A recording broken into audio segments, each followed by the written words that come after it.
We've all felt it, the inability to focus, the struggle to get things done, feeling like time is slipping outside of our grasp, slipping away, all while we make no progress. But the truth most people don't realize is that this isn't just a lack of discipline, motivation, or intelligence. You are being trapped. Your brain is being hijacked, and the sad part is most of us never even realize it. Right now, most of us are stuck in a dopamine loop that is stealing our focus and causing us not to actually get anything done, anything that's meaningful. Every time you wake up and instinctively check your phone, and maybe you scroll for an hour, binge mindless content for an hour, or do anything along those lines, you're training your brain to crave that sort of thing, crave that instant gratification. And the problem with that is it causes the things like work, learning, and improving yourself with fitness or health, those things that are often rely on delayed gratification. It makes those so much harder. Your mind is not broken. It's just been programmed or trained to chase that cheap dopamine, that dopamine that's so readily available for all of us. It's incredibly hard to avoid it. But this video is all about trying to avoid it and how can we actually do that. For anybody new here, this channel is just all about helping you guys, helping myself, just talking about some topics that can really help you out in your life and with general self-improvement or even entrepreneurship. So the goal of today, summed up visually, since we have the whiteboard here, we'll say this is you today. You got this little guy, and this little guy is constantly binging Netflix, social media, just mindless content. And the goal of today is to take you from being this guy today into the future you, which is this guy over here. He's pretty cool. And this guy has discipline. Might have to edit some of that in because I know there's a glare there all the time. Focus, and honestly, someone who can create their own motivation.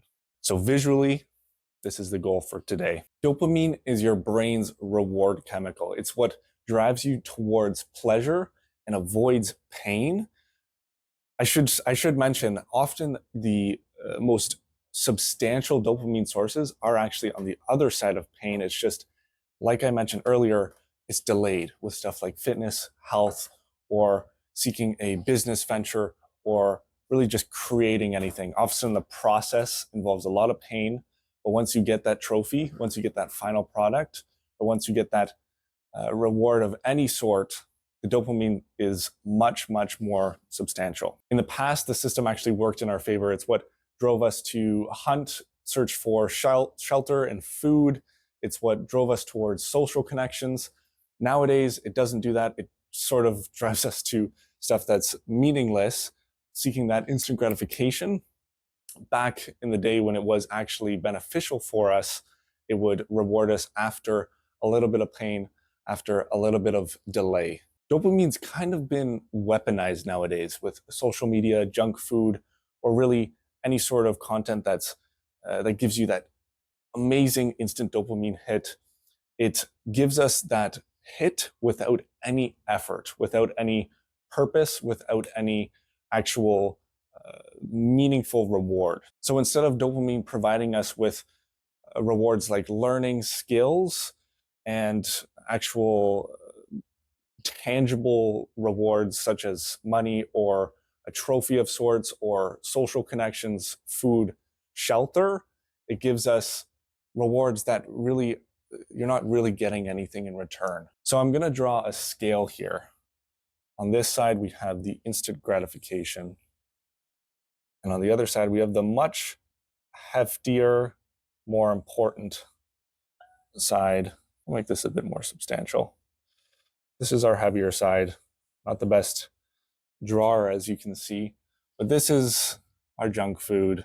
This is our social media, and this is our meaningless shows.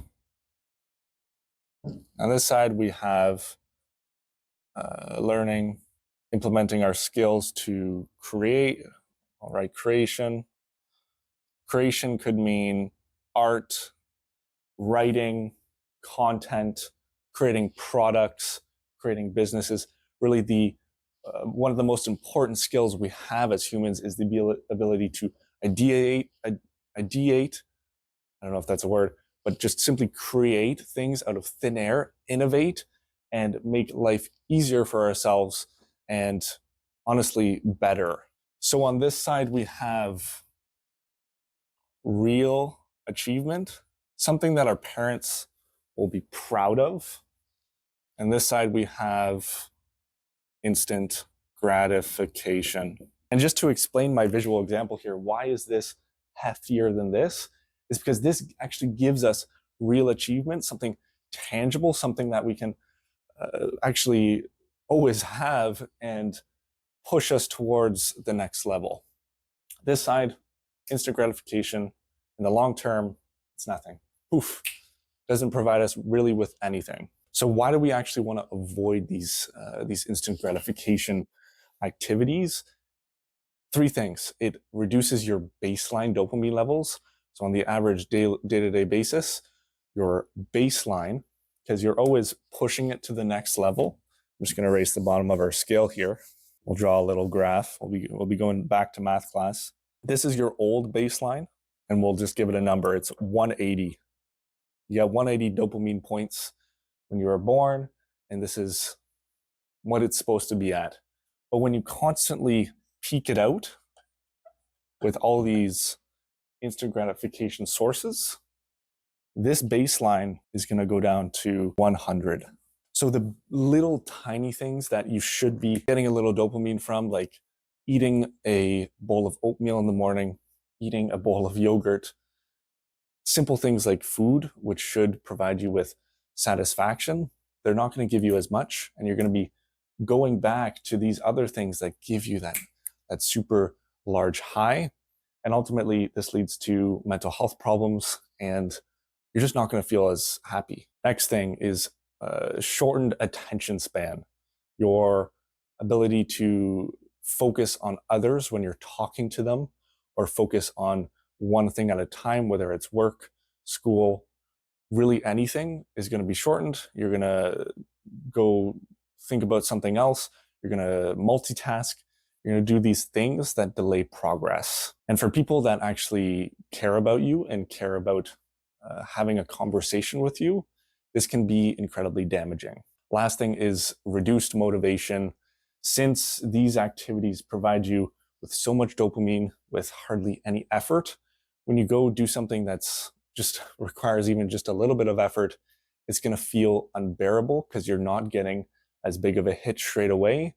It's going to be delayed, and often you won't even reach it. So one of the perfect examples of the constant distractions we have nowadays is the scene in, if you've ever seen the movie The Matrix, or you can just go on YouTube, type in the woman in the red dress scene.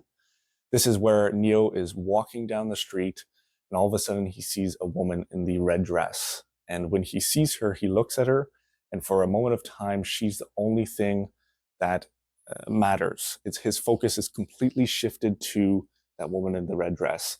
This is a perfect example of all these big companies nowadays, social media platforms, they're all fighting for your focus, for your attention, and they want to be that woman in the red dress. So this is almost exactly how modern distractions work.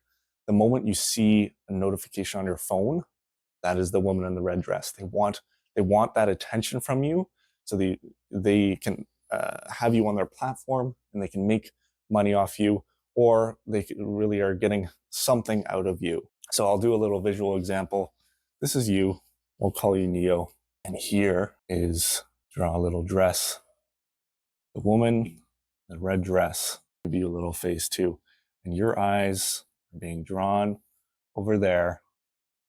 And this represents the sources of distraction and the companies, or really anyone who's trying to take your attention away from the things that really matter, and they're trying to give you a little bit of instant gratification, and then from then on, they have you locked in. And the problem is with this scenario in our modern day, when this is stealing your attention, I'll add Netflix here, just for another example, is that every time you give in to the woman in the red dress, the way our brain works is it's strengthening those neural pathways. It's just like a drug. Your brain wants more. And then once you want more, it doesn't give as big of a hit. You're going to want more and more and more, or a different form of it. And this is why it's hard to break out of this loop. And this is why I'm making this video today, to maybe help you realize, reflect on what's happening in your brain with today's distractions, everybody fighting for your attention. And how do we break off of it? How do you break off of me trying to get your attention today? So how do we rewire our brain? How do we get it out of this loop, even though it may be so strong and so hard to actually get out of it? Let's go through a few different things, different types of methods you can actually implement in your life so that hopefully they can help you and restore a bit of that dopamine that'll make you happier, and even will make your friends and family realize, man, he was addicted to this and he's so much more present now. This is awesome. The first method, the most extreme, is just cutting the overload. You're cutting things out. No social media, no junk food, no TV shows. And this doesn't have to be forever. It doesn't have to be all of those. Maybe just one of these things. And if you do this, you really just have to be mindful of, since I cut it out, am I feeling better or worse? Reflect on whether it was providing you any value before you cut it out. And really just, I suggest writing some stuff down, writing your thoughts and feelings, and looking back at them and see if you've actually made a good change. Just before I move on to the next one of the problems with that last method, why I said it was an extreme one, is it's just like a drug. Oftentimes you don't want to instantly cut it all out, whether it's smoking or alcohol. You don't want to instantly go to zero. If you're addictive enough, not in the social media way, but in a drug way, it could even kill you. You want to maybe even just wean off your social media, your Netflix, any distractions of any sort. Just lower, lower, lower, and see how you feel. So the next thing is you could possibly implement in your life is adding rewards to meaningful activities, whether it's work, learning, school, or really anything else that adds value to your life. This is a way of really biohacking those neural pathways. So if you're doing something like work, if you do 2 hours of work, then you get 10 minutes of social media. This requires willpower, of course, but it could also be, let's say, 2 hours of learning, get a candy. It could be something little like that. This is an interesting one, but it actually works in the long run. Last up is environmental design. This could include just making distractions harder to access. So if you have a certain place you work, you learn, put those distractions in another room, put them away, throw them over there, and make them just harder for you to grab or focus on easily. Next up is serotonin.